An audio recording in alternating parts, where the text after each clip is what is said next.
Welcome to our guide on how to analyze stocks as a beginner. Understanding stock analysis is crucial for making informed investment decisions.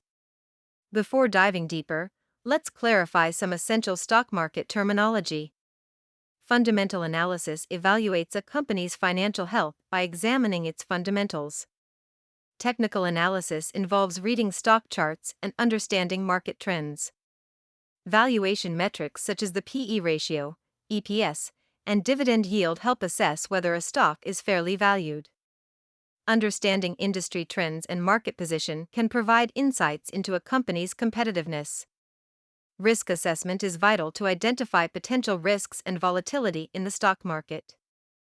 Creating a stock watch list helps you focus on stocks you're interested in monitoring closely. There are many practical tools available for stock analysis that can simplify your investing journey. By understanding stock analysis, you can develop a robust investment strategy tailored to your financial goals.